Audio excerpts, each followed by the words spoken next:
buenas tardes o buenos días, dependiendo de dónde estéis.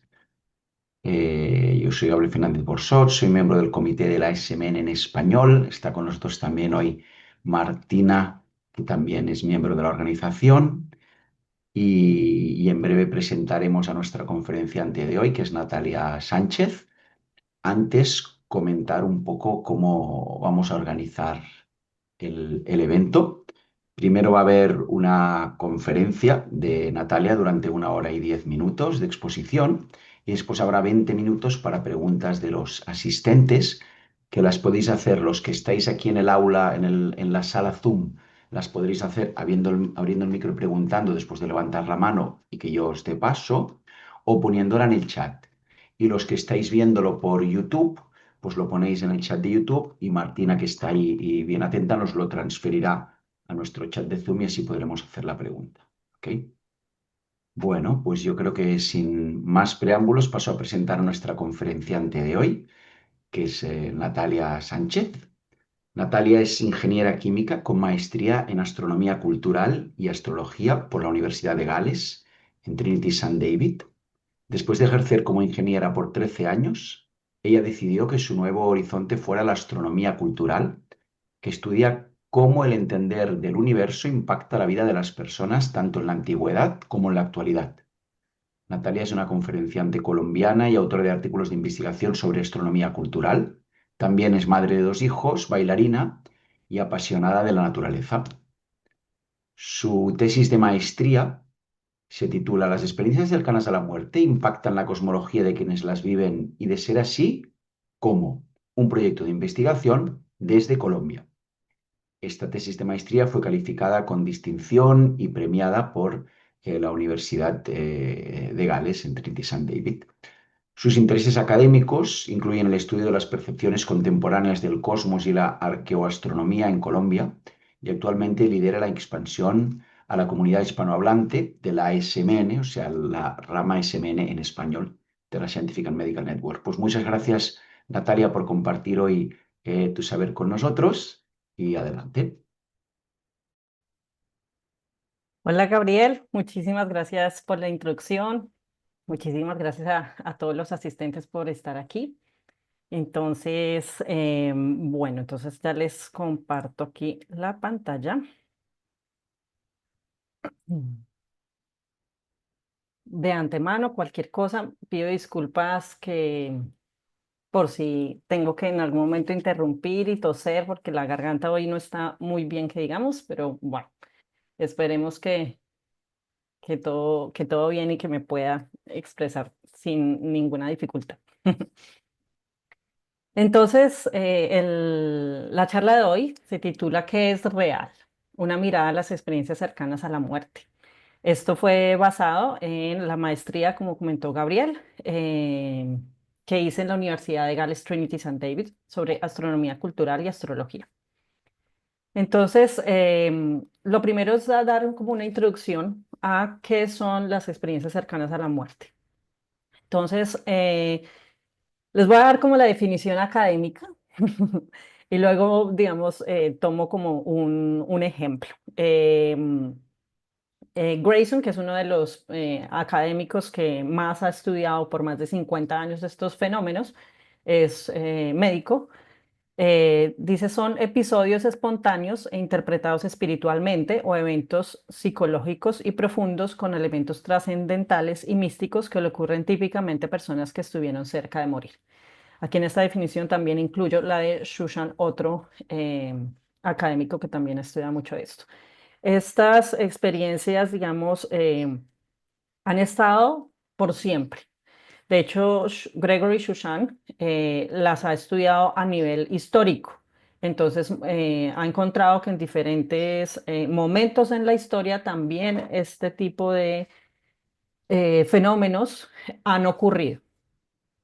Son justamente momentos en que hay una situación de salud presente, o sea, o que tú te ves en casi cerca de morir, por eso su nombre, em, y que en ese momento tienes alguna visión o escuchas algo o sientes algo que la persona interpreta de manera espiritual o cree que es algo trascendental o que es algo místico. O sea, tiene que tener como ese elemento místico trascendental, justo cuando se sienten que van a morir. Entonces sucede cuando personas tienen accidentes, están en salas de cirugía, en una emergencia, pues, de salud, tanto salud mental como física. Esto, pues ya desde los años 80, Raymond Moody, fue un psiquiatra, fue el primero, de hecho, la persona que le dio el nombre, experiencia cercana a la muerte. Desde los 80 se empezó a estudiar este fenómeno y desde entonces pues ha habido muchísimos estudios y se ha encontrado que es algo mundial. No es algo específico de un determinado país o de una determinada cultura. De hecho, no importa el género, sucede a cualquier persona, no importa su raza, no importa su religión, tampoco la edad, incluso en niños se ha visto, ni el nivel educativo, incluso en indígenas. Gregory Shushan también ha hecho varios estudios al respecto en diferentes culturas, aborígenes, eh, comunidades originarias, comunidades indígenas.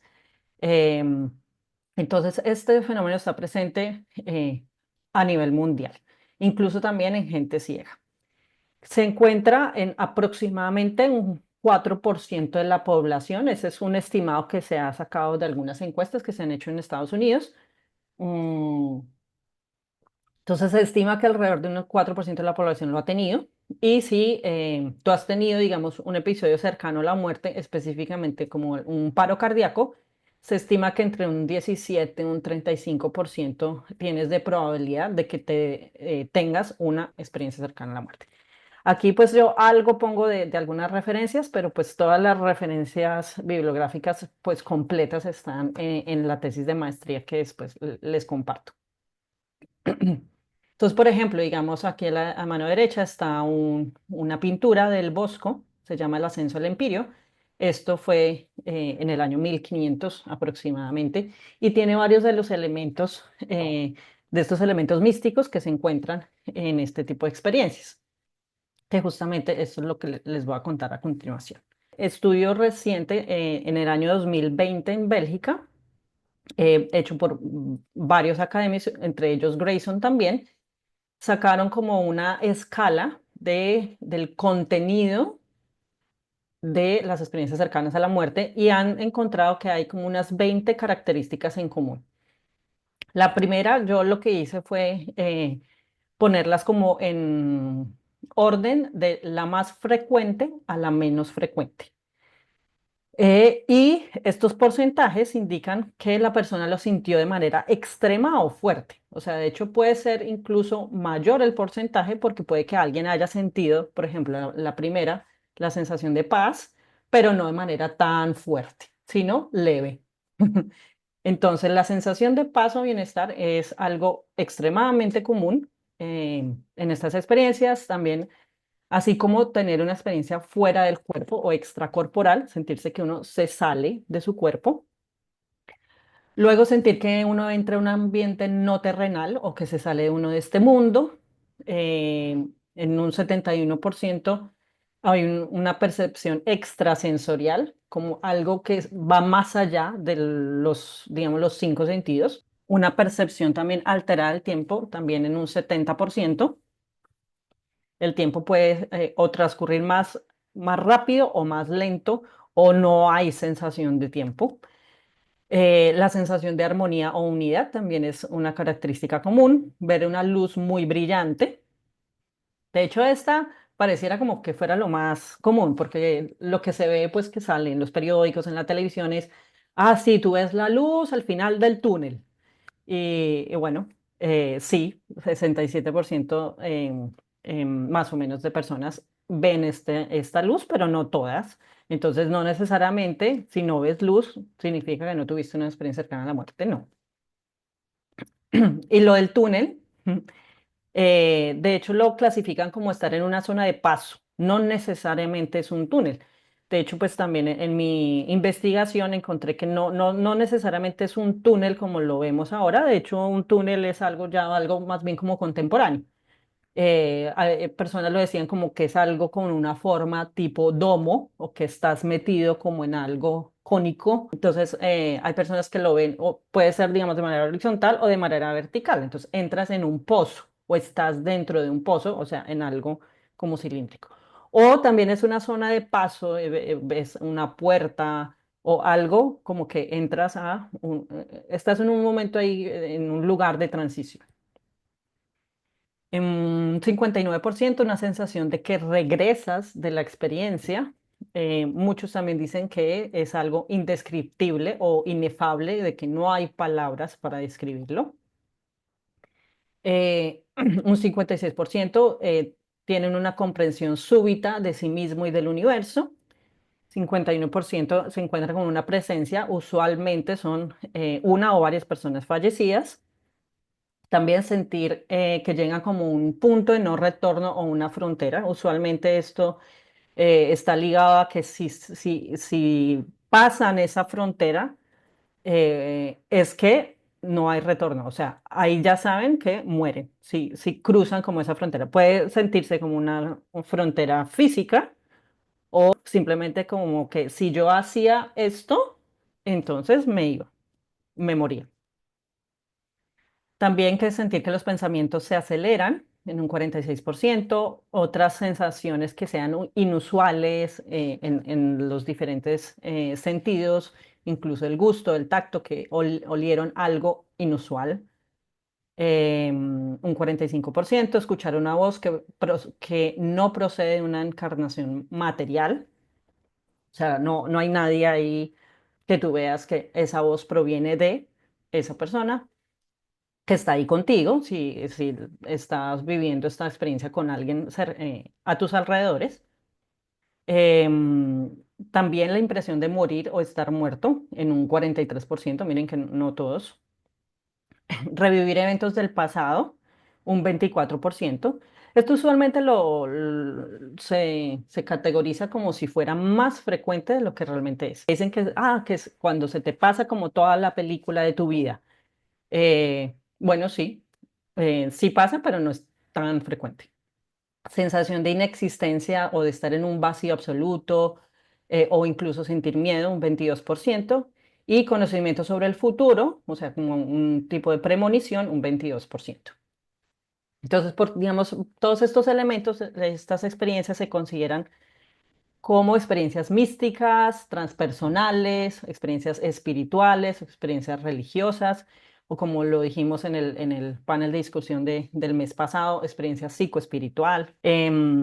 Retomo aquí, digamos, la imagen del evento como tal. Escogimos esta imagen de Camille Flammarion, fue un astrónomo francés. No se sabe si realmente él es el autor. Estaba esta imagen en este libro en 1888. Lo curioso es lo que dice la imagen. Ahí está el texto original en francés y pues traducido dice, un misionero medieval cuenta que ha encontrado el punto donde el cielo y la tierra se encuentran. Entonces, justamente de lo que quiero comentar, digamos, durante esta presentación es esto que está experimentando esta persona, de que como que está en su mundo físico y de un momento a otro pasa y tiene la posibilidad de ver algo al otro lado, un más allá, algo no terrenal, y experimentar diferentes sensaciones. Bueno, efectos posteriores personas que han tenido experiencias cercanas a la muerte. Entonces, esperen un momentico, pongo esto en silencio. O sea, las personas que han tenido este tipo de experiencias, después, usualmente, ahorita les voy a comentar, tienen cambios en su vida. Uno de ellos pero no todos. No todos tienen como estos cambios. Los que han tenido estos cambios después tienen un alto sentido de espiritualidad y propósito en la vida. Creen que no es que morimos y ya está, sino que se sobrevive la muerte, o sea que hay algo más allá de la muerte. y le pierden el miedo a morir. Quedan como con un alto sentido de servicio a otros, con deseo de ayudar, amar, ser compasivo con los demás. Por eso también dejan de ser como competitivos, dejan de ser materialistas, y por este propósito en la vida, eh, tienen también como una alta autoestima, no les preocupa lo que los demás digan de ellos mismos, viven el presente, aprecian la naturaleza, la vida, los momentos de cada día, a los em, y a sus seres queridos y en general a la humanidad. Sobre las explicaciones que se le dan a las experiencias cercanas a la muerte, hay diferentes como teorías. Entonces está desde el lado psicológico, que no, que es porque había una expectativa, fenómenos de despersonalización, disociación, tendencia a la fantasía. En términos fisiológicos y neurobiológicos, que es por un tema de falta de oxígeno, de hipoxia, hipercarbia, o un estado como el de los sueños o alucinaciones. Sin embargo, todas estas hipótesis que se han planteado no tienen resultados concluyentes. La otra, digamos, hipótesis se llama la hipótesis trascendental, en que dice que la conciencia funciona fuera del cuerpo. Es decir, que el alma, la mente, el espíritu sobrevive a la muerte. Esto tampoco está tan concluyente, pero al menos da algunos indicios de que puede que sí estemos hablando de que hay algo más y muchos médicos están trabajando en pro de mirar, oiga, todo parece indicar que efectivamente puede ser que la conciencia sí funcione fuera del cuerpo.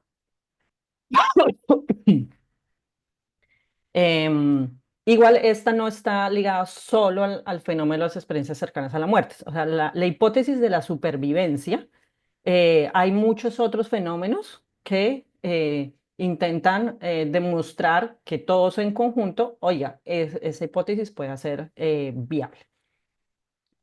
Bueno, entonces ahora sí voy a empezar a contarles un poco de mi propia investigación, de lo que yo hice. Eso fue hace alrededor de 5 años. Primero hice algunos cuestionarios y luego con 10 participantes que seleccioné de los que llenaron los cuestionarios, hice unas entrevistas semiestructuradas, alrededor de 2, 3 entrevistas por participante, mediante una metodología fenomenológica, que es tomar a las personas en serio, tener una mente abierta, ser muy empático con este tipo de situaciones. Entonces, como podrán ver, así como cuando ellos contaban algo feliz, yo sonreía, cuando contaban algo triste, incluso yo me hacían llorar. Y entonces para eso yo les tengo una sorpresa el día de hoy. Y es que una participante de la investigación aceptó estar aquí hoy con nosotros. Entonces, voy a pausar aquí un momento, digamos, mi presentación y quiero introducirla a ella para que cuente su experiencia cercana a la muerte. Bueno, ella tuvo dos en particular, em, que cuente una o ambas. Y así también se dan cuenta de qué es una experiencia cercana a la muerte, pues en vivo, en directo. Entonces le doy la, la palabra a Erika. Erika Doncel, bienvenida y muchísimas gracias por estar aquí y querer compartir tu testimonio. Hola para todos, buenos días, buenas tardes en donde se encuentren. Gracias Natalia por tu invitación, de verdad que para mí es muy reconfortante poder saber que se tiene este tipo de espacios y se comparte con personas que no vienen con el ámbito de juzgar, sino que de verdad, como decías tú, son empáticas y les interesa el tema que se está mencionando cuando se habla de algo que se sale fuera del contexto de lo normal, ¿no? Entonces, pues como decía Natalia, tuve dos experiencias muy cercanas a la muerte, pero pues por tema de tiempo creo que alcanzamos a compartir una de ellas. Les doy un contexto muy rápido de mi vida y es necesario que lo conozcan para que me entiendan por qué sucedieron las cosas. Resulta que yo decidí ser mamá muy joven, fui mamá a los 19 años, fui mamá de un niño que llegó en condiciones especiales. Él tenía microcefalia, fue su diagnóstico. Esta es una enfermedad que no permite que el cerebro crezca. El cerebro creció apenas los 20 primeros días, pero su cuerpo siguió creciendo. Entonces, pues fue una época muy difícil de mi vida y si ustedes tratan de entenderlo un poco, pues no sé, es fácil ser mamá tan joven y mucho menos un niño en condiciones especiales. Eso fue un mundo totalmente nuevo para mí. Empecé a recorrer institutos, centros médicos, buscar ayuda, porque tampoco es una enfermedad muy común.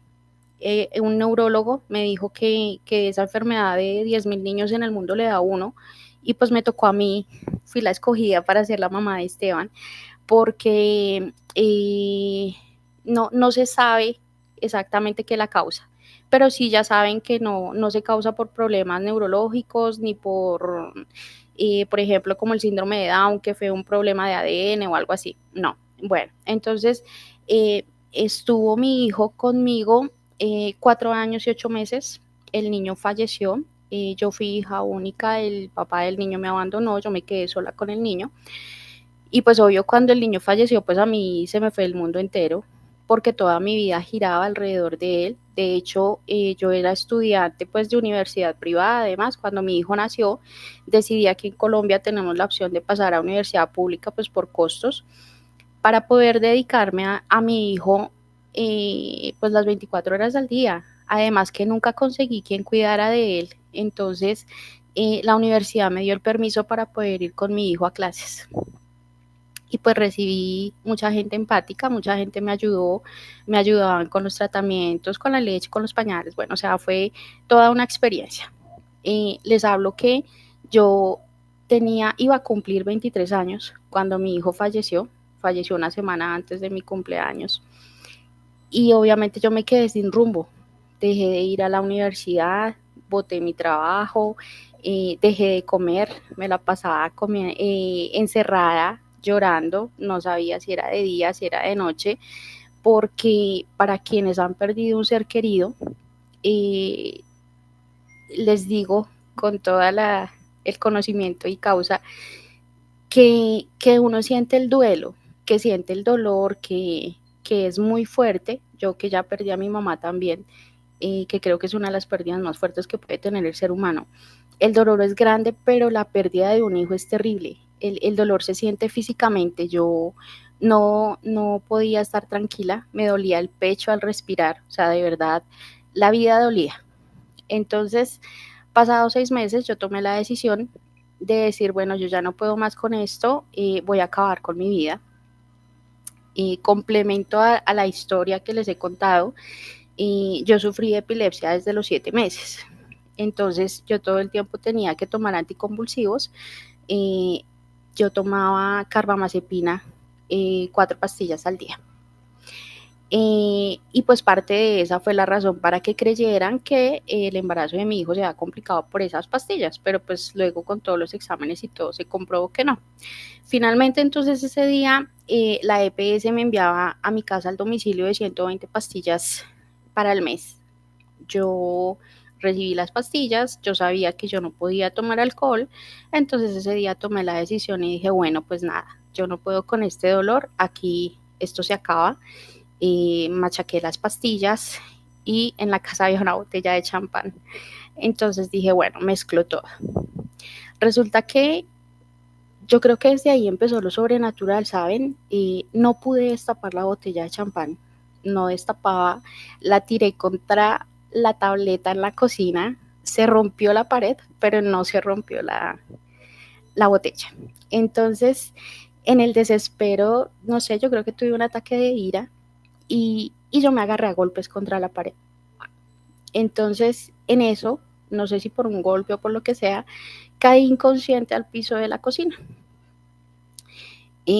Estando tirada en el piso de la cocina, desperté como en un estado de semiconciencia. Es decir, yo quería moverme, pero mi cuerpo no respondía. No me podía poner de pie, no podía gritar, no podía pedir ayuda. Yo solo sentía que podía llorar, no podía hacer nada más.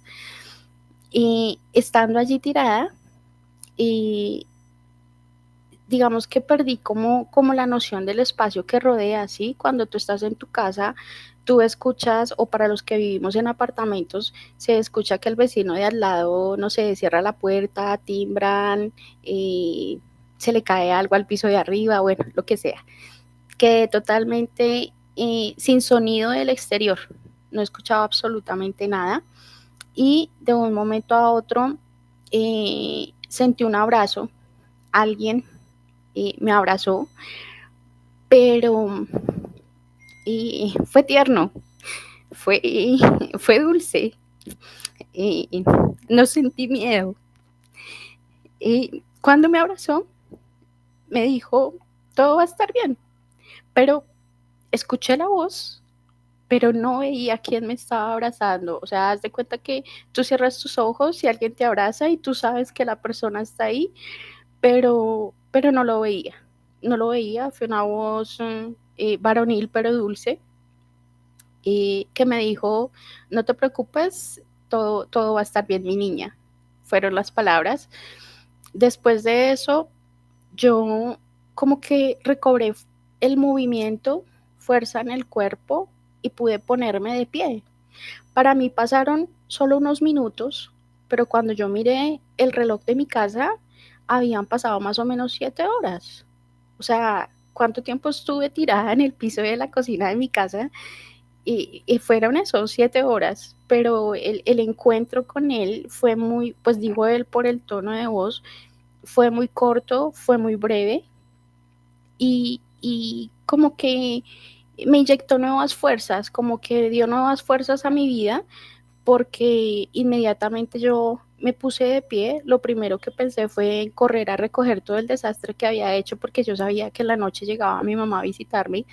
Entonces corrí a recoger todo el reguero, todo, y después de eso como que pensé y dije, bueno, yo haga lo que haga y así yo me quiera morir, no me voy a poder morir porque no soy yo la que decide sobre mi vida. Entonces, eh, tenemos que cambiar la actitud. Yo no puedo, haga lo que haga, no puedo hacer que mi hijo vuelva, que regrese, que esté nuevamente conmigo, pero pues posiblemente si yo llevo una buena vida, esté donde él esté, se va a sentir orgulloso de lo que ahora estoy haciendo. Y muy seguramente no va a querer verme frustrada y llorando y acabada. Entonces, desde ese día como que algo pasó en mi corazón, algo pasó en mi ser, cobré un nuevo sentido de vida, sentí paz, empecé a superar el proceso del duelo, retomé mi vida, retomé mi universidad, me casé, volví a ser mamá. Gracias a Dios soy mamá de 3 hijos hermosos en condiciones perfectas, muy inteligentes.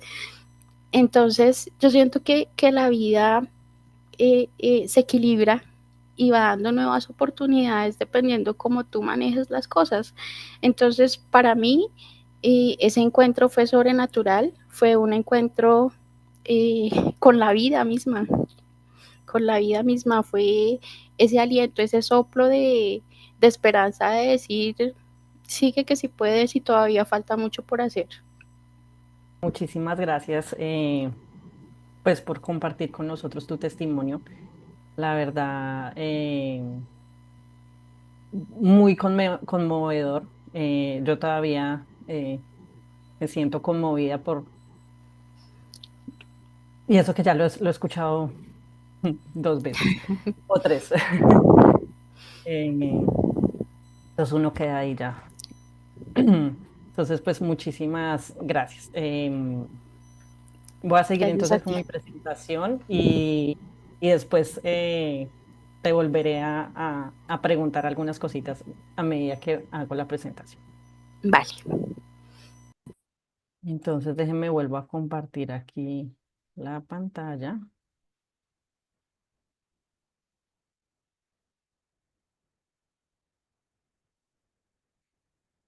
Bueno, entonces, como ven, así como Erika los otros participantes de la investigación, pues se demostró que las experiencias cercanas a la muerte también ocurren en personas colombianas. Pues este fue el primer estudio de posgrado que se hizo en experiencias cercanas a la muerte en Colombia.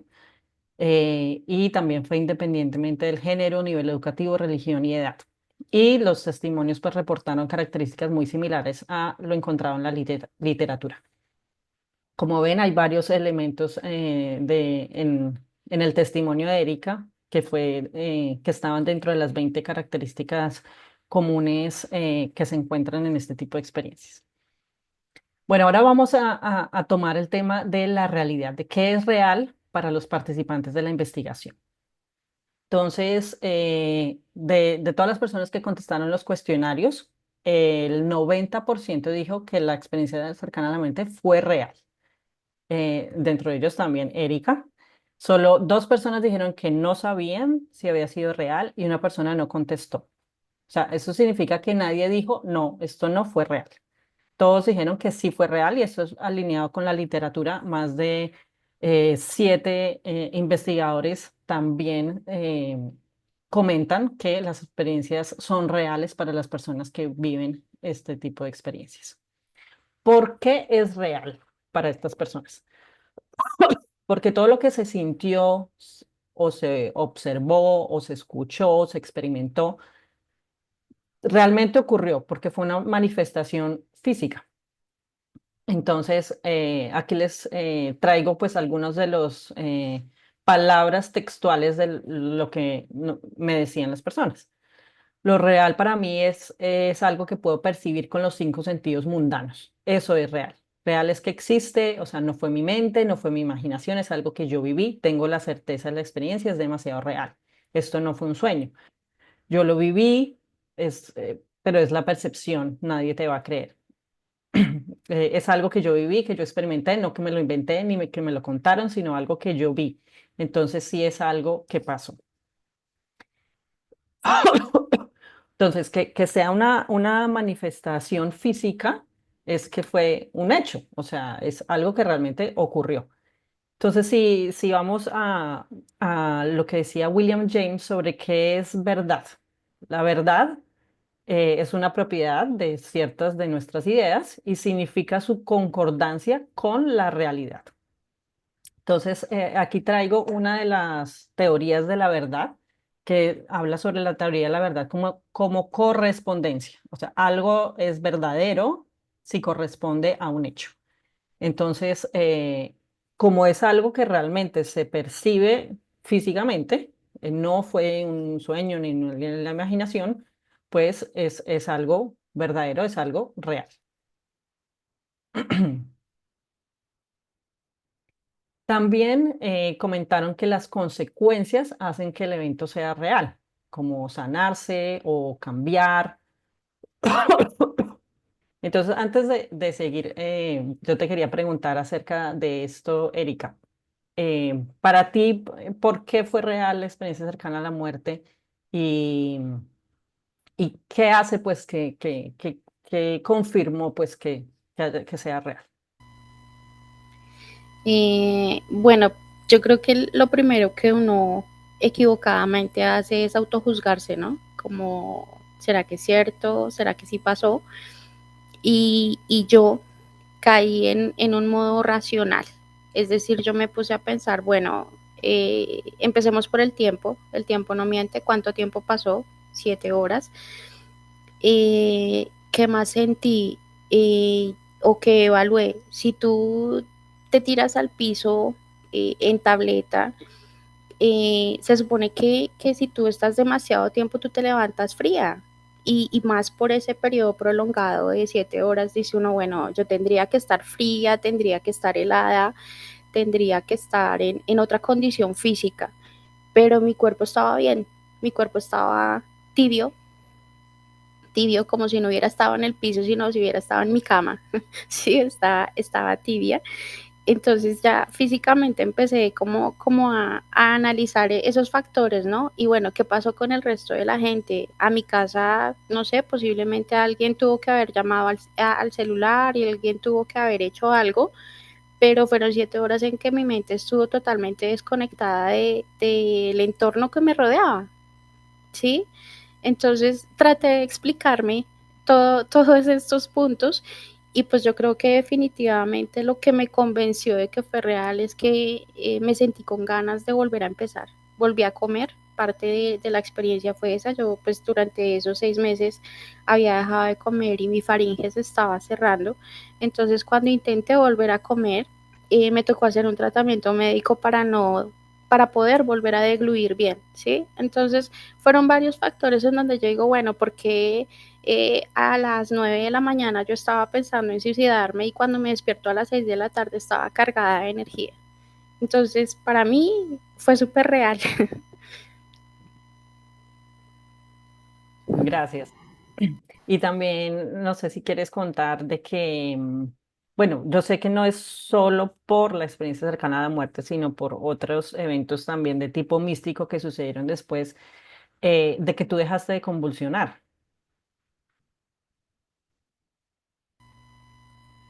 Sí, claro. Después de esto, pues obvio como me suspendí las pastillas, esa primera semana casi muero porque fue convulsión tras convulsión tras convulsión. Asistí a un médico bioenergético y ahí fue donde ocurrió la segunda experiencia que pues casi muero porque estuve 40 minutos en coma declarado. Intentaron inyectar mi cabeza con unas agujas y cuando iban en la tercera aguja mi cuerpo reaccionó, una convulsión muy fuerte y quedé en coma 40 minutos. Al despertar, yo como que dije, no, ya, Dios, tú sabrás qué haces conmigo, pero yo no vuelvo a tomarme una pastilla de las que ya había botado. Y no quiero probar otro tipo de medicamentos ni de tratamientos porque mira cómo reacciono, o sea, está peor el remedio que la enfermedad, como decimos popularmente. Y desde ahí jamás volví a convulsionar. De eso han pasado 20, 23 años ya y jamás volví a convulsionar, ni a tomar un medicamento, ni absolutamente nada. De hecho, en mis exámenes en neurología, a mí siempre me hacían electroencefalogramas y salía todo leve, de normalidad, no sé qué, bueno, en el trazado de no sé qué cosas y el último que me hicieron sale todo perfectamente normal, que lo tuve hace ya más o menos 10 años. Entonces, definitivamente ese día sucedió algo y es real, aún continúo viviendo en esa realidad. Muchísimas gracias. Entonces sí, digamos, retomo exactamente tus palabras cuando te hice las entrevistas. Dice, ya con las pruebas dice uno, esto ocurrió, esto pasó. Tienen que ser reales y para mí son más que reales porque pues igual están las consecuencias de esa experiencia. Fue real porque es real que yo jamás volví a convulsionar. Y mira que incluso a hoy, maravilloso. Entonces, este, digamos, es un vivo ejemplo de que las consecuencias del evento hacen que la persona crea que fue totalmente real, porque fue real que Erika dejó de convulsionar. Les comento, digamos, otra experiencia que hubo o de otro participante. Él casi muere cuando unos hombres intentaron robarle el auto. Estaban apuntándole con una pistola afuera del auto y un segundo antes del disparo, la cara de un hombre apareció frente a él, frente a este participante, encima del timón del auto y le dijo, tranquilo, arranque hacia atrás. Y él lo hizo y dio marcha atrás. O sea, él no iba a arrancar hacia atrás. Él, de hecho, lo que estaba pensando era quitarse el cinturón de seguridad para entregar el auto, que pues simplemente pues me están apuntando con una pistola, pues yo mejor entrego el auto para pues no morir en el intento. Pero en ese instante fue que le apareció esta cara de un señor de edad y le dijo, tranquilo, arranque hacia atrás. Para él, él dijo, fue tan real porque se me apareció y me dio como tranquilidad y entonces le hizo caso. y dio marcha atrás. O sea, en vez de quitarse el cinturón de seguridad, em, movió la palanca de cambios y eh, echó hacia atrás el carro. En ese instante el arma fue disparada y la bala entró en su rostro, pero sorprendentemente no sufrió lesiones graves ni necesitó cirugía alguna. Él, después de eso, sí como que quedó inconsciente. Cuando despertó, pues los ladrones ya no estaban y él dijo, bueno, aquí pues claramente me dispararon, pero se sintió bien, cogió el carro, condujo hasta la clínica y allá le dijeron, no, pues afortunadamente la bala no tocó nada grave, ningún nervio, mejor dicho, pasó perfecto. De hecho, mejor dejémosla ahí y usted se puede ir para la casa y dijeron, pues si quiere tómese un ibuprofeno por si le da dolor de cabeza. Entonces, cuando yo le pregunté a este participante, ¿qué es real para ti? Me dice el verlo, oírlo y haber actuado en razón a lo que me dijo. O sea, si ese evento de que se le apareció el rostro de una persona no hubiera sido real, él no hubiera echado reversa, él no hubiera movido el carro hacia atrás. Él, de hecho, se hubiera quitado el cinturón de seguridad, se hubiera bajado el carro y lo hubiera entregado. Pero no fue así. Entonces, no solo lo vio, sino lo escuchó. Así como también Erika. Erika fue audible lo que ella vivió. O sea, realmente escuchó unas palabras. Em, Entonces, esos son ejemplos de que las consecuencias hacen que el evento sea real. Otra persona también se curó de una rinitis que llevaba también mucho tiempo, muchos medicamentos, muchos tratamientos y dijo, ya la rinitis no la tengo. Después de ese suceso, como en los 15 días estaba extrañada porque yo me ahogaba con nada. O sea, cualquier olor, cualquier cosa me daba alergia y después no. Entonces, esto está alineado con la teoría pragmática de la verdad, en que algo es verdad, algo que es verdad es útil, o sea, funciona, como pues en estos casos.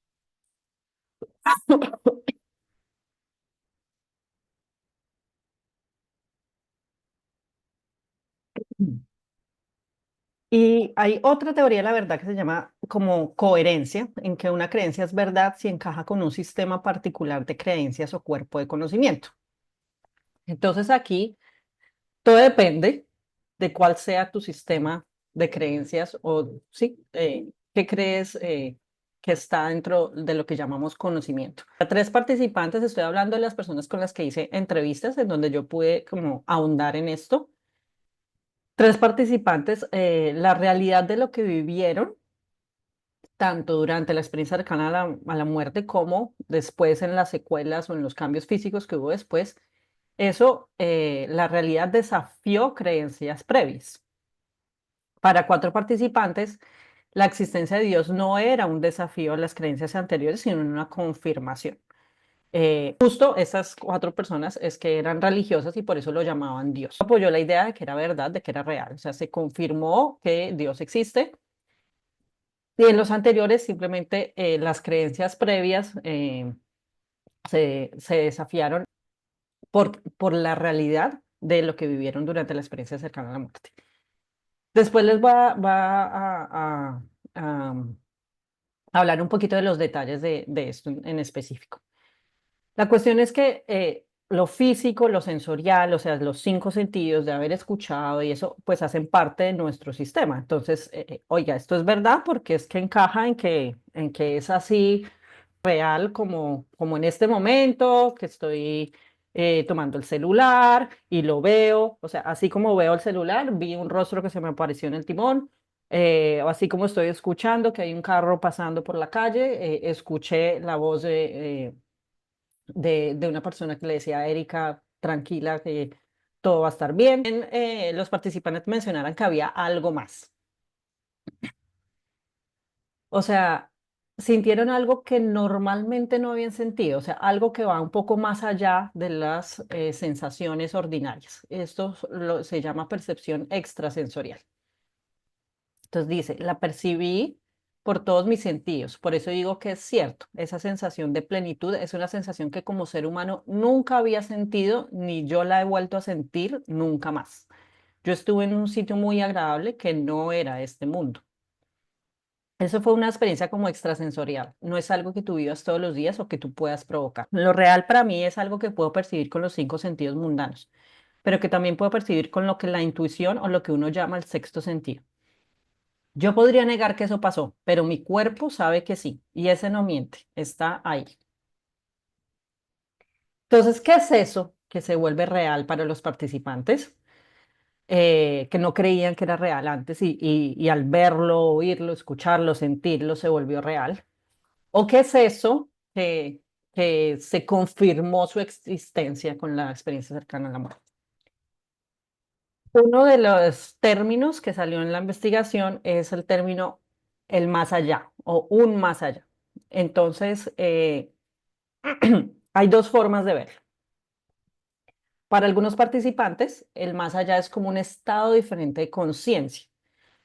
Generalmente lo expresan las personas que tuvieron una experiencia extracorporal o cuando la percepción del tiempo se ve seriamente alterada. Tú sientes que no eres un ente físico, pero que estás presente. El estado de conciencia está metido profundamente.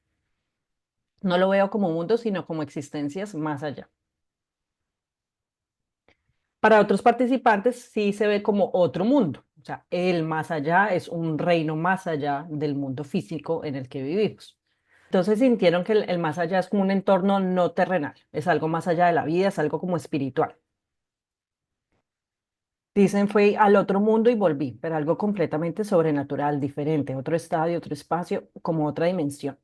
Muerte nada más es un paso, debe haber algo más. Esto es un estado de transición. O sea, el más allá es algo más allá del cuerpo, es algo más allá del ser, más allá de la muerte, más allá de esta realidad física. No está restringido a solo más allá de la muerte. Puede ser algo más allá que se vive aquí, en este mundo, estando vivo y consciente.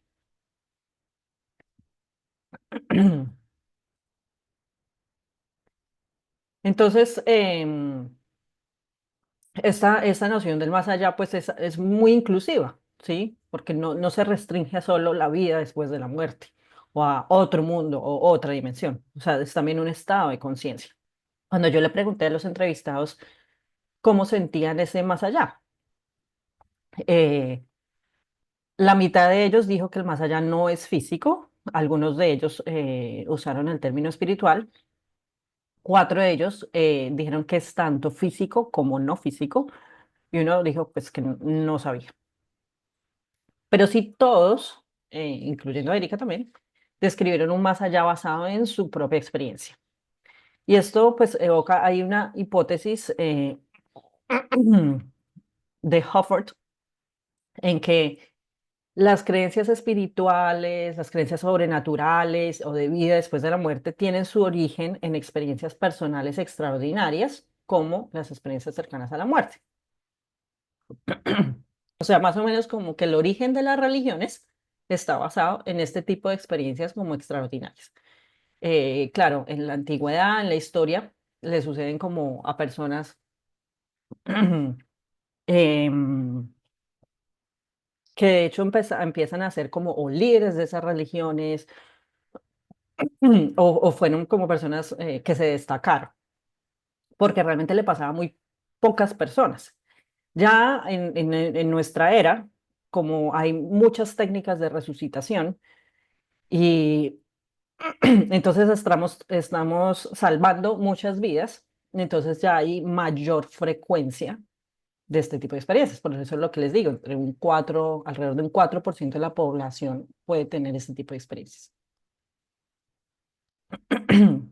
Entonces, la estructura del cosmos para las personas que entrevisté, hay aspectos que van más allá del cuerpo físico, del mundo.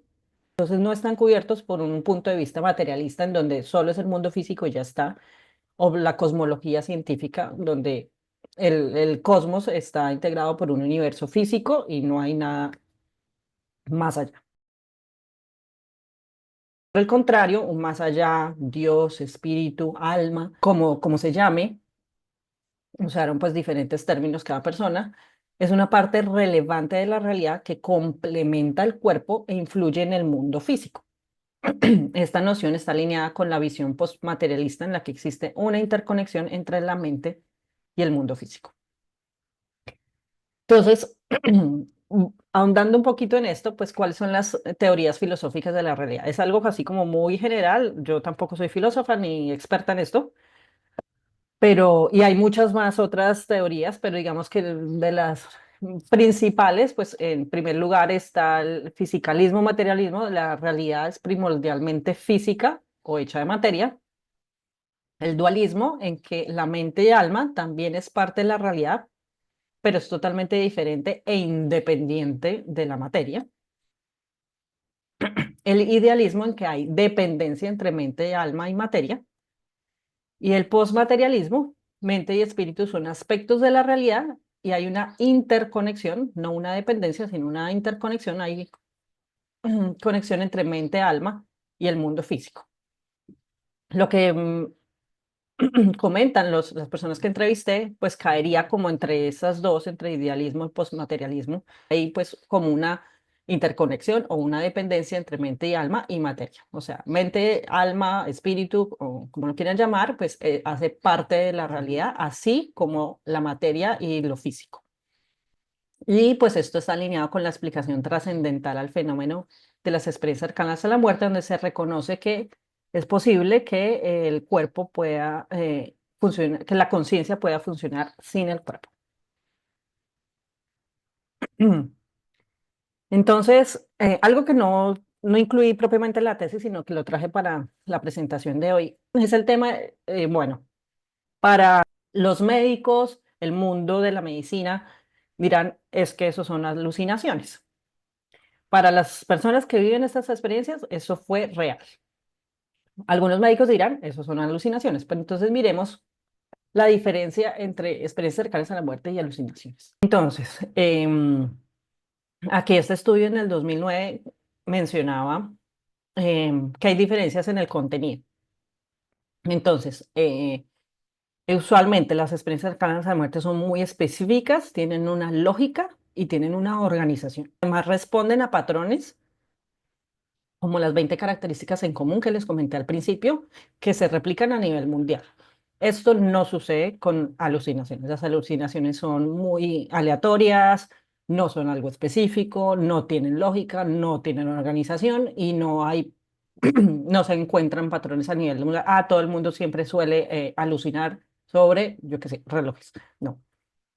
Entonces, en este caso, como es un patrón que se siente una sensación de paz y bienestar, de que se vea la luz, de que se vea una percepción alterada del tiempo, etcétera. También en la experiencia cercana a la muerte, no necesariamente hay una relación con el entorno. eh, Incluso el testimonio de Erika, ahora que lo comentó, muestra un poco de eso. Ella se sentía como que se había salido de su apartamento, no estaba percibiendo lo que estaba sucediendo allí. Cuando tú tienes una alucinación, sí la relacionas con el entorno en el que estás. El sentido de la realidad, las personas que tienen alucinaciones dicen que efectivamente eso no fue real, totalmente diferente a lo que comentan las personas que viven experiencias cercanas a la muerte.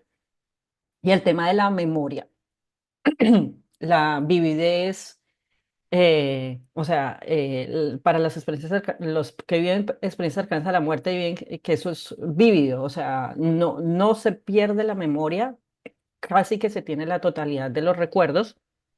Miren que el testimonio de Erika fue hace muchas décadas, pues, y lo tiene fresquito en la memoria. O sea, incluso pasaron 5 años desde que ella me lo contó y es que está igualito. En cambio, en una alucinación realmente se pierde la memoria y yo aluciné algo y ya ni me acuerdo qué fue. Es que hay cambios de vida. Entonces, que posteriores, como justamente lo que comentó Erika, que no suele suceder con las alucinaciones. Las alucinaciones no le cambian la vida a las personas que las sufren. Y el tema de la funcionalidad cerebral. Pinball Lomen, que es un psiquiatra muy famoso que también ha estudiado esto por muchos años. Uno necesita un cerebro funcional para experimentar una alucinación, ilusión o delirio. Y hay muchas de las experiencias cercanas a la muerte suceden cuando no hay cerebro funcional. O sea, de hecho se han hecho, Pinball Lomel ha hecho estudios y muchos otros donde monitorean el, la funcionalidad del cerebro en los momentos en que tienen paro cardíaco. Entonces, en que realmente están literal como en estado de muerte clínica, declaran muerte clínica y entonces ahí dicen, pues el cerebro no está funcional y las alucinaciones solo suceden cuando esto sucede. En cambio, cuando suceden estas situaciones, en momentos de paro cardíaco en que se declara muerte clínica, la persona puede estar viviendo una experiencia cercana a la muerte, que luego lo comenta después de que la resucita. Y algo muy particular que sucede en experiencias cercanas a la muerte es muy poco frecuente. Desafortunadamente, ninguno de los participantes de la investigación, de mi investigación, lo tuvo. Es que a veces cuando sucede que tienen una experiencia extracorporal, que hemos visto eso sucede en un 80% de las personas que han tenido experiencias cercanas a la muerte, perciben cosas que después son corroboradas por una persona externa.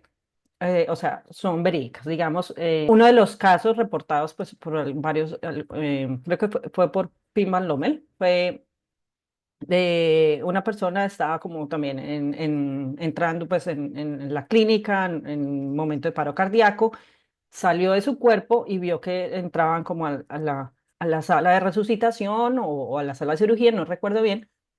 El, la situación es que tenía la caja de dientes y entonces esa persona que salió de su cuerpo vio que una enfermera le quitó, o sea, la persona estaba inconsciente, pero se había salido de su cuerpo, entonces estaba viendo qué era lo que estaba pasando con su cuerpo. Vio que la enfermera sacó la caja de dientes y la guardó como en uno de esos carritos que llevan para todo lado y la guardó como en un cajoncito y ahí quedó la caja de dientes. Y después, entonces, pues lograron resucitar a la persona y entonces él dijo, ay, no, es que yo me salí del cuerpo, bueno, ¿verdad? Y, y dijo, "Oh, no, pues es que, pero mi caja de dientes". Entonces nadie le respondía, no sabían dónde estaba y él dijo, ah, no, yo sé, porque yo vi dónde lo pusieron. Y pues les dijo, fue una enfermera que lo puso en un carrito, era así, así, la enfermera... no me acuerdo, era alta, baja, bueno, dio como la descripción para poder encontrar la caja de dientes y efectivamente se encontró. Y la enfermera, de hecho, reportó y dijo, sí, efectivamente, yo estuve allí, usted estaba inconsciente, usted estaba prácticamente muerto y yo cogí y le retiré la caja de dientes tal y como usted lo menciona. Entonces, estas cosas que se perciben se han intentado, digamos, inducir, pero no ha sido posible. O sea, han intentado poner como objetivos, entonces, cuando están haciendo estas investigaciones, se, se hacen en los hospitales, en las clínicas, pues bajo todos los patrones de una investigación científica, investigan a las personas que van a ser reanimadas por un paro cardíaco. Y entonces les hacen todo un monitoreo. Desde que la persona llega, eh, no se sabe si esa persona va a tener o no una experiencia cercana a la muerte, pero ya están monitoreando desde que llega, todo lo que pasa, bueno. Y entonces, en ese hospital intentan poner como, oiga, pongamos algo, no sé, eso usualmente los centramos a esta sala de resucitación, entonces pongamos algo en la sala de resucitación que no puedan verlo si están, digamos, en la camilla, sino cosas como por ahí escondidas. Desafortunadamente no ven, entonces no se ponen, no sé, un lápiz rojo, yo no sé exactamente qué objetos pongan para tratar de, y después cuando la persona se resucita y sobrevive, les hacen preguntas para ver si tuvieron una experiencia cercana a la muerte y les dicen, ¿usted vio algo en la habitación? Y no, no. O tal vez dicen sí, pero no, justamente no ven el lápiz rojo que pusieron ahí de manera intencional. Em, entonces, pues eso no se ha podido inducir. Pero aún así, pues hay cientos de casos reportados, incluso en gente ciega, que es lo más increíble. Y pues las implicaciones que esto tiene es que, oiga, definitivamente puede que la conciencia funcione de manera independiente al cuerpo. Y ya para terminar, lo último es, yo abordé, digamos, una pregunta de investigación. Mi pregunta de investigación no fue el tema de la realidad, sino algo que abarcaba la realidad y algo más, que era que si las personas habían tenido cambios cosmológicos. Voy a ir en esto un poquito rápido para dejar tiempo suficiente para preguntas. Pero pues aquí les queda todo grabado y después pueden ver, entonces no voy a leer absolutamente todo. Entonces hubo cambios cosmológicos en las personas que vivieron experiencias cercanas a la muerte. Entonces, en la literatura sí se ha visto que las personas tienen este tipo de cambios, no se llama cosmológico, sino ontológico o transformativo. Y dentro de eso se está que tienen unas nuevas percepciones de la realidad. Entonces me va a saltar un poquito de qué es la cosmología para explicarles qué es un cambio cosmológico o cómo lo definí yo. Pues lo definí yo, de hecho, por experiencia propia, porque yo tuve una experiencia anómala, no fue una experiencia cercana a la muerte, fue otra experiencia de tipo, no sé, sobrenatural. Y cuando yo estaba haciendo mi investigación y estaba viendo la literatura, me di cuenta que yo podía nombrar mi cambio como cosmológico.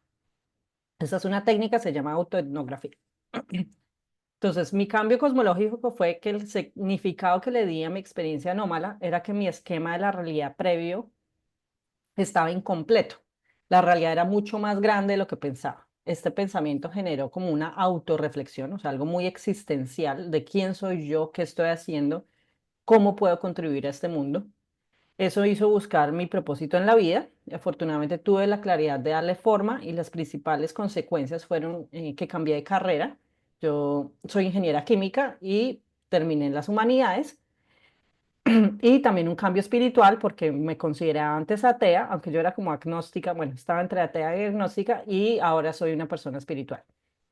Entonces, el cambio cosmológico es que tenga, digamos, estos elementos que están en azul. Si es un cambio cosmológico grande, significa que todo el tema del significado, de la realidad, del tema existencial o de tu lugar en el cosmos, todo eso estuvo involucrado. Para mí fue un cambio cosmológico grande. Pero hay otras personas que lo tuvieron en menor grado, que tal vez no todos estos elementos estuvieron presentes. Entonces, de los 10 entrevistados, dos tuvieron sus experiencias cercanas a la muerte cuando eran niños. Eh, entonces, en esos no iba a ver si había habido cambio cosmológico o no. Y 8, de los 8 que fueron adultos, 2 no tuvieron cambios cosmológicos y 6 sí presentaron cambios cosmológicos. De los dos que lo tuvieron cuando eran niños, sus testimonios sirvieron para comparar la cosmología de ellos, o sea, su visión del mundo con respecto a todos los demás. Entonces, ¿qué es esa visión del mundo o cosmología compartida entre los entrevistados? Uno es que todos en general tienen la mayoría de actitudes psicológicas y comportamientos que se ve como efecto posterior a tener la experiencia cercana a la muerte. Lo que les decía al principio, de que valoran la vida, la familia, la naturaleza, se valoran a sí mismos, quieren servir a otros, mayor sentido de amor, espiritualidad, menos miedo a la muerte, todos estos actitudes psicológicas y de comportamiento. Segundo, es que están seguros de que existe un más allá, es parte de su realidad, llámese diferentes estados de conciencia o dimensiones o planos de la realidad. Y tercero, es que los participantes creen que estamos interconectados y que somos parte de algo más grande. Algunos de ellos consideran que el mundo físico estaba dentro o inmerso en un mundo no físico más grande. Las dos personas que no tuvieron cascos cosmológicos es lo que yo les decía que se confirmó. Entonces, no sé, lo que vieron y sintieron no contradecía las creencias anteriores, sino que se reafirmó su cosmología. Entonces, es porque el significado que le dieron a sus experiencias estaba que iban en el camino correcto, no hay necesidad de cambiar y nos reafirmamos.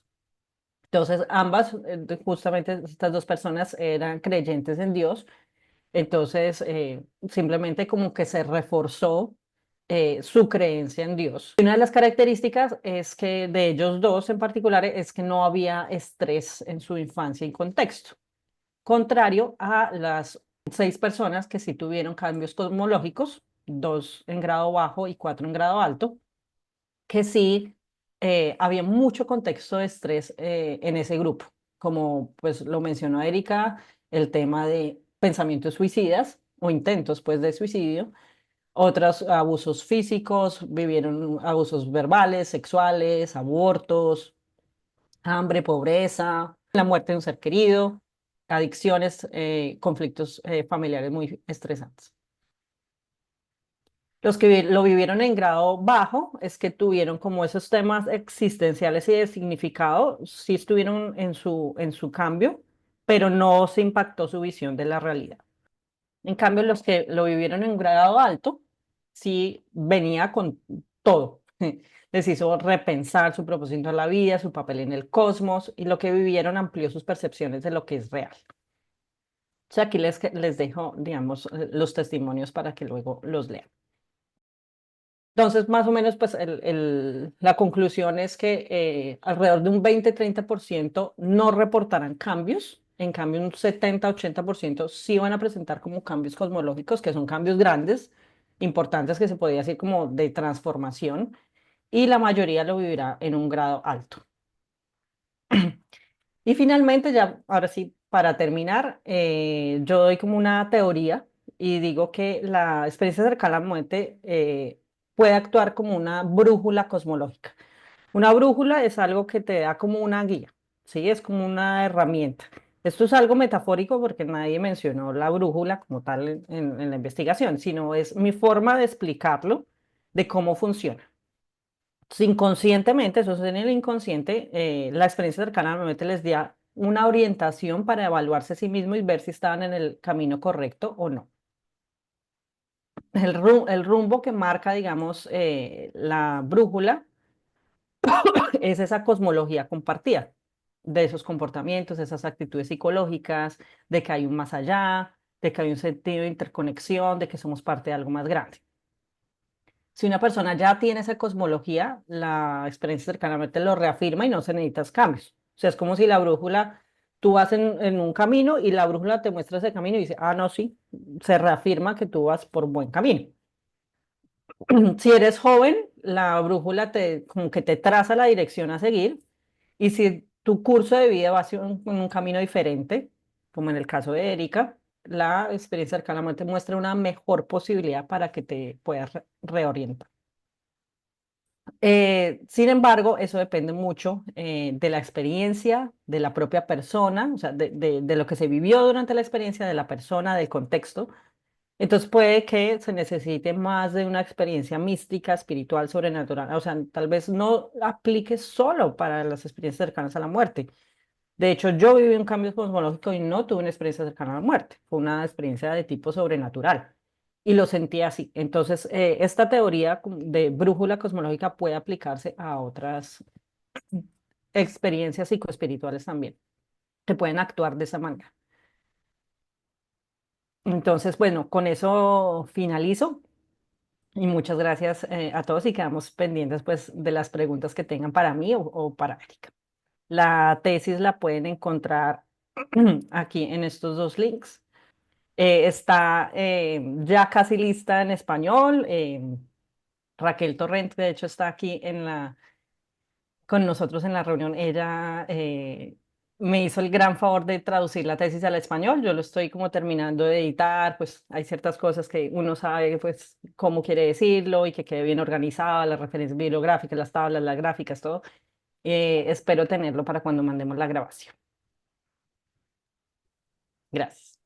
Caramba, pues muchísimas gracias, Natalia, por toda esta información tan rica, tan completa, tan bien estructurada. Y entonces ahora abriremos paso. Si hay preguntas de los asistentes, podéis levantar la mano con el icono correspondiente de Zoom o poner la pregunta en el chat, o los que están en YouTube, ponerlo en el chat de YouTube y ya nos lo transmite Martina. Y veo que Mauricio ya ha levantado la mano. Entonces, Mauricio, si quieres tú mismo abrirte el micro. Muchas gracias, Mauricio, por tu pregunta. Pues esa es la pregunta del millón, que creo que nadie puede responder. Digamos, mi respuesta es que lo que nosotros llamamos realidad abarca el mundo físico, eh, ¿sí? Lo que nosotros decimos así, este objeto que tengo es real, yo lo puedo ver, todos estamos de acuerdo, es azul. Em, y bajo este esquema de verlo en el mundo físico, las experiencias cercanas a la muerte también empiezan a ser reales porque se manifiestan de manera física. Entonces, la cuestión es que hay algunos elementos que no necesariamente son físicos y por eso se llaman como espirituales y que no son reproducibles, no se pueden medir. Entonces es muy difícil en este momento, bajo los parámetros actuales de la ciencia, em, confirmar su existencia. Em, entonces, claro, se vuelve de cierta manera, sí, subjetiva. La cuestión es que hay muchas personas afirmando lo mismo a nivel mundial.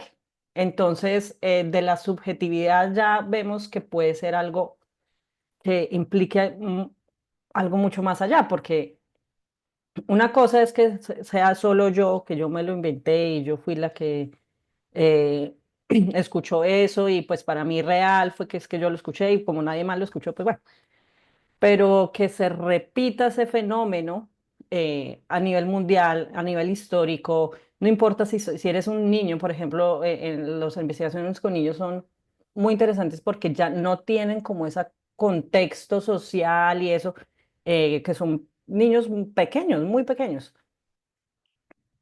Entonces ahí ya se empieza a desafiar que la realidad puede ser algo más allá del mundo físico. O sea, clarísimo que el mundo físico está ahí, pero puede ser algo incluso que abarque algo que en este momento no necesariamente se manifiesta de manera física o lo hace en ciertos momentos en que no se puede grabar, no se puede inducir, eh, que se observa como de manera aleatoria. Entonces algo se vuelve visible, pero solo para cierta persona en cierto momento.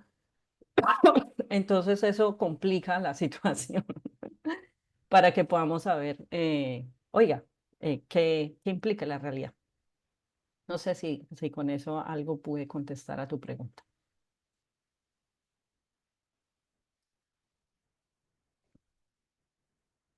Bueno, siguiente. Oh, sí, pues siguiente es Raquel.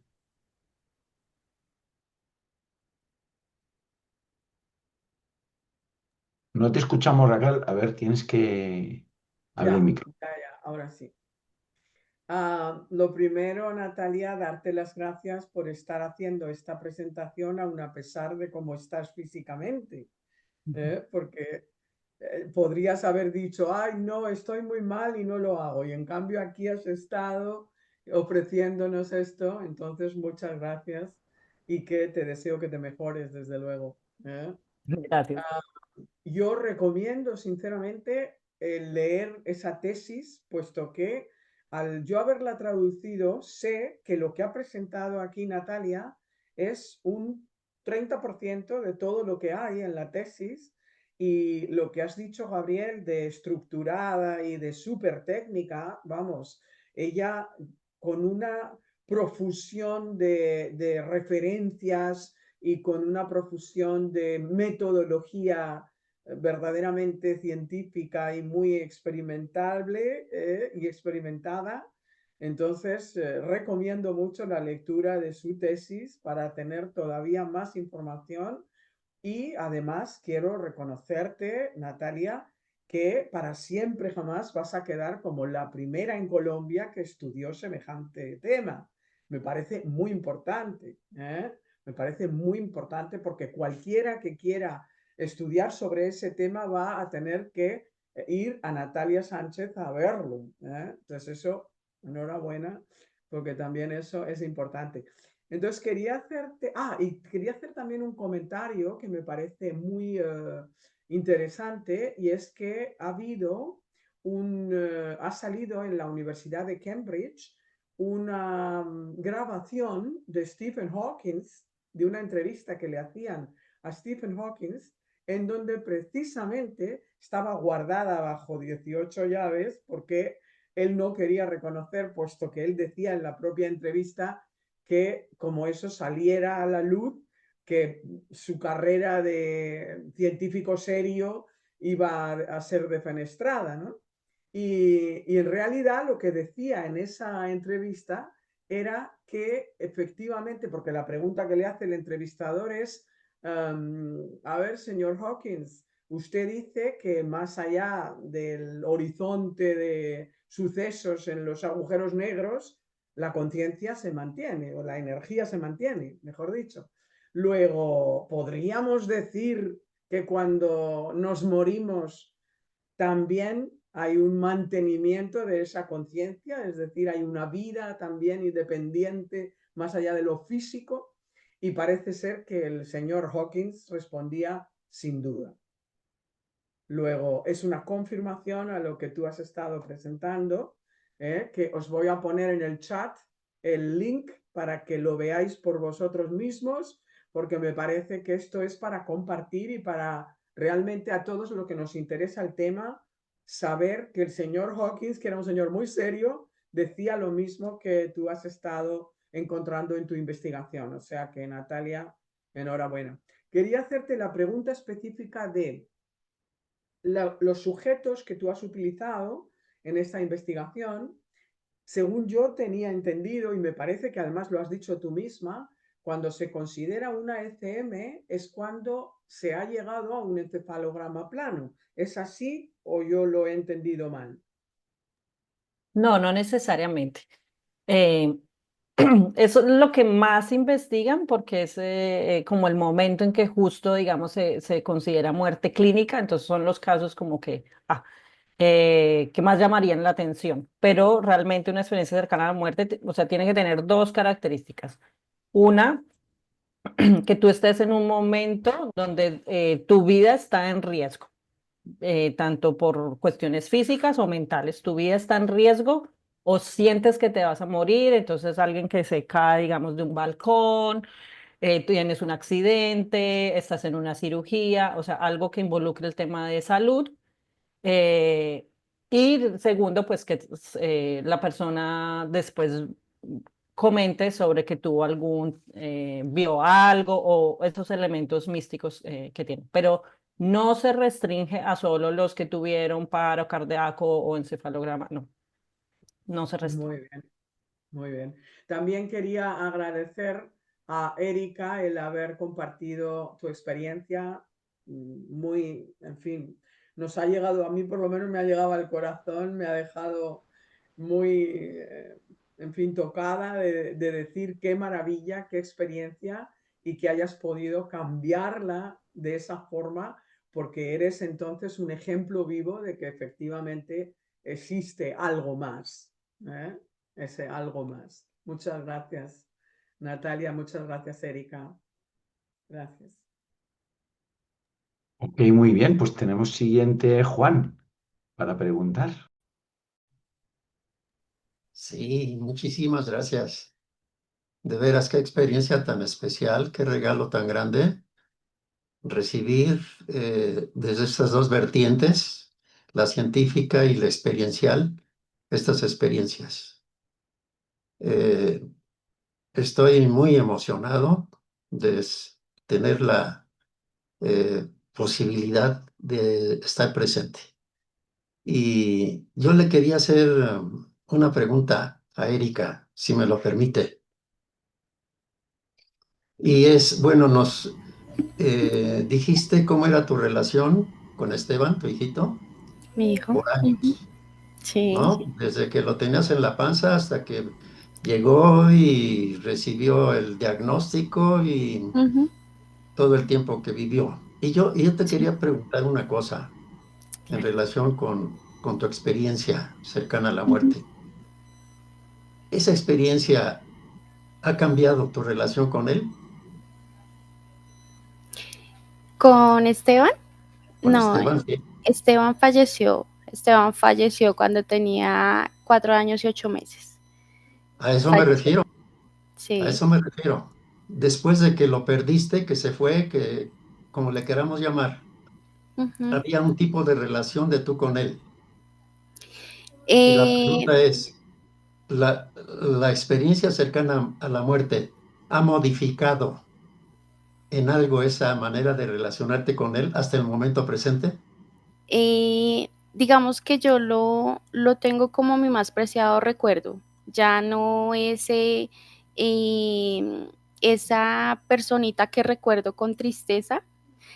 Al contrario, lo recuerdo con amor, lo recuerdo, cada cosa que hago lo pienso y digo, bueno, esta es una manera de honrar la memoria de mi hijo.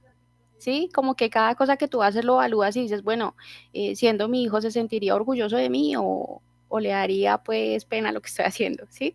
Es como si fuera, no sé, yo siento que se volvió como mi armadura, como que desde ese momento me puse el traje de guerrera y vamos por la vida ayudando a mucha gente.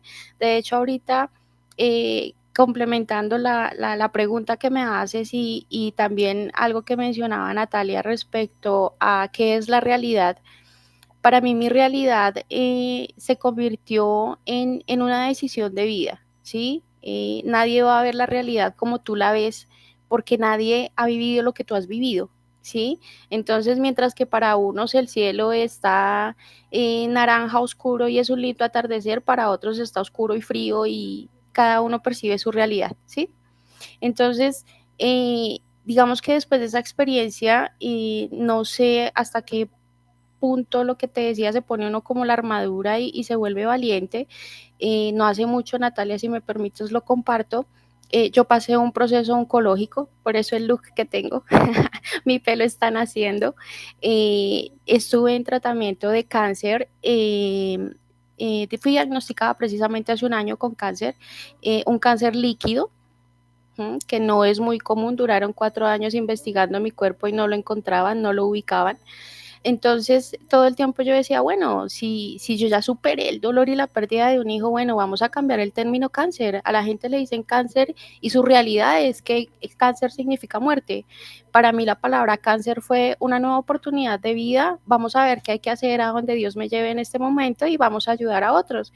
Entonces, se volvió como que me dio el cáncer el más duro, pues el plus, el que necesita la quimio roja, 8 medicamentos, pero yo llegaba a hacerme mi quimioterapia que duraba 10 horas conectada a una máquina y todo el tiempo estaba hablando con los enfermeros y diciéndole, oye, qué chévere tu trabajo, te admiro, tú puedes, lo haces muy bien, qué bien que me hagas sentir bien, que te preocupes por mí. Y fue tan así que les puedo decir que yo no tuve secuelas del cáncer, que hay gente que dice que va a quimioterapia 1 hora y sale a vomitar, sale a no comer, sale a deprimirse, sale, mira, nada de eso pasó conmigo. Me habían dicho que durante el ciclo de quimio era posible que perdiera más o menos 36 kilos de peso y pues ustedes pueden ver que no perdí nada.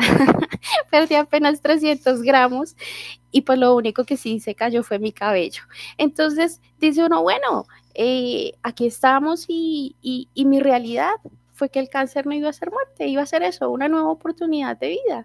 Y pues ir con quien se pueda hablar a decirle, mira, no importa el problema que tengas, no importa la circunstancia que estés viviendo, hay un Dios que es real, que todavía vive, que está más vivo que nosotros, que aún hace milagros y que si tú tienes esperanza y fe, las cosas van a estar mejor y van a salir por encima de lo sobrenatural. Para los médicos, para mis médicos tratantes, fue sobrenatural que yo no tuviera ninguna reacción física. ¿Sí? De hecho, fue sobrenatural que sobreviviera porque un cáncer líquido pues no es común y podía esparcirse en todo el cuerpo, pero estaba encapsulado. Pero pues aquí estamos y estamos viviendo mi vida normal, sigo con todo y pues bueno, yo solo puedo decir que el término para mí no es más allá, el término es más acá, porque está dentro de nosotros, porque está en nuestro corazón, porque está en nuestra mente y tu realidad es la decisión de lo que tú percibas y de lo que tú quieras vivir. Es eso.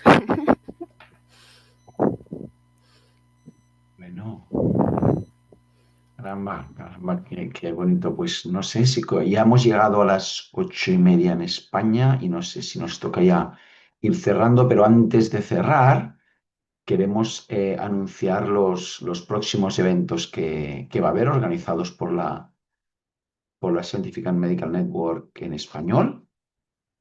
Y entonces, a ver, ahora lo mostrarán con diapositivas.